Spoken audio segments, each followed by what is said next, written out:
Voici à présent les nouvelles du continent africain. En Afrique, plusieurs crises sanitaires, sécuritaires et humanitaires ont marqué la semaine, aux côtés d'évolutions politiques et économiques. En République démocratique du Congo, les données gouvernementales faisaient état de 4 381 cas confirmés d'Ebola et de 2011 décès. L'épidémie avait été officiellement déclarée en mai, mais des analyses génétiques indiquaient que sa circulation avait commencé en février. L'accès à certaines localités éloignées demeurait difficile. Le conflit armé, l'état des routes et les arrêts de travail de personnel réclamant leur paiement ralentissaient la réponse sanitaire. Le bilan provenait des autorités congolaises et demeurait évolutif. En Afrique du Sud, au moins 14 mineurs clandestins présumés ont été tués près de Rustenburg, dans la province du Nord-Ouest. 8 autres personnes ont été blessées. L'incident s'est produit lors de l'effondrement d'un dépôt de déchets miniers. Le bilan a été communiqué par la police sud-africaine et l'enquête se poursuivait. Au Nigeria, 10 policiers ont été tués et 2 autres blessés lors d'un affrontement avec un groupe présenté par la police comme composé de bandits. La confrontation a eu lieu dans l'État de Kebbi. Les autorités policières ont déclaré que 17 membres présumés du groupe armé avaient également été tués.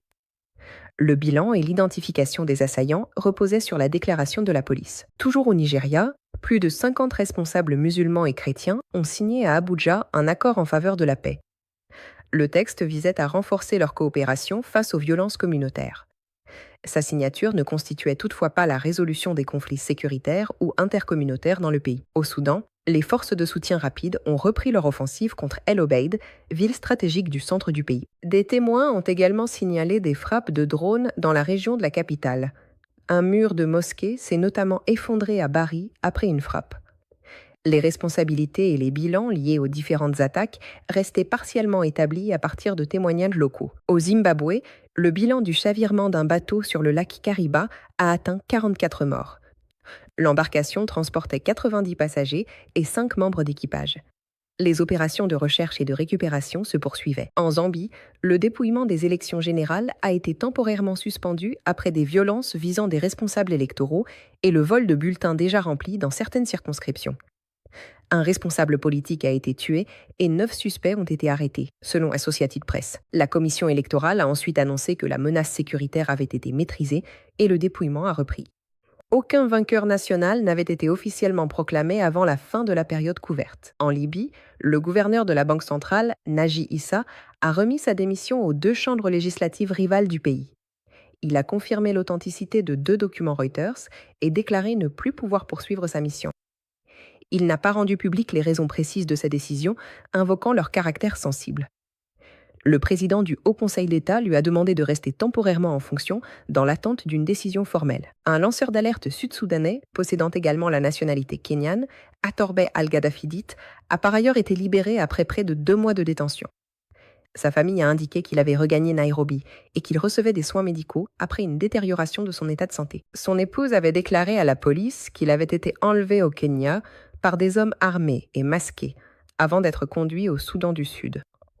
Les circonstances de son enlèvement et de sa détention n'étaient pas établies indépendamment. Au Tchad, l'autorité indépendante de lutte contre la corruption a déclaré que plusieurs de ses inspecteurs avaient été détenus et agressés, alors qu'ils contrôlaient les opérations pétrolières de la Société des hydrocarbures du Tchad.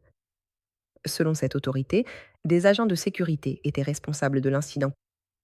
Cette version reposait sur la déclaration de l'organisme anticorruption et aucun résultat définitif de l'inspection n'avait été communiqué. Sur le plan humanitaire, Médecins sans frontières a déclaré que le financement de la lutte contre la malnutrition aiguë dans certaines parties de la Somalie avait chuté de plus de 80%. Dans des camps de déplacés du sud-ouest du pays, un enfant dépisté sur 4 souffrait de malnutrition aiguë sévère, selon l'organisation. MSF avait admis environ 22 000 cas de malnutrition depuis le début de l'année, soit une hausse supérieure à 80% par rapport à l'année précédente.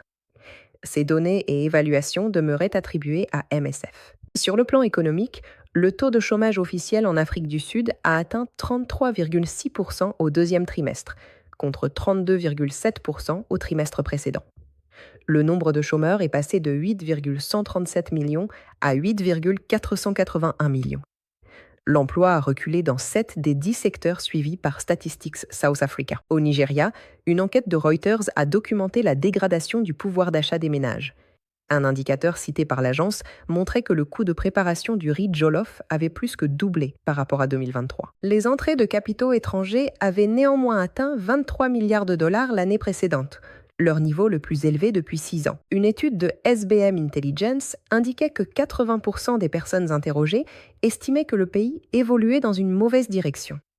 Ces données demeuraient attribuées aux indicateurs et enquêtes cités. En Égypte, l'inflation annuelle dans les zones urbaines a atteint 14,9% en juillet contre 14,3% en juin.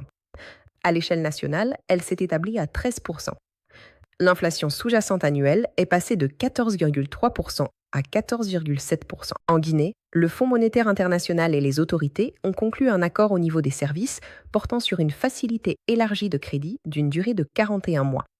Son montant atteignait environ 439 millions de dollars. L'accord restait soumis à l'approbation de la direction et du conseil d'administration du FMI. La société publique guinéenne Nimba Mining Company devait également commercialiser son bauxite au moyen d'appels d'offres mensuels ouverts aux négociants et aux groupes miniers internationaux.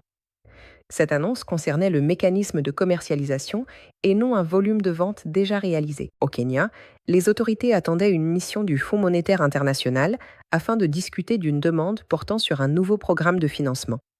Aucun accord au niveau des services, ni financement définitif, n'avait encore été annoncé.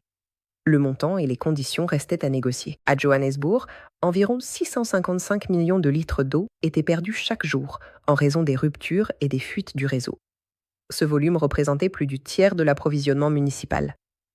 Une partie des infrastructures avait plus de 50 ans, tandis que des habitants subissaient des coupures prolongées. La Banque centrale d'Ouganda a maintenu son taux directeur.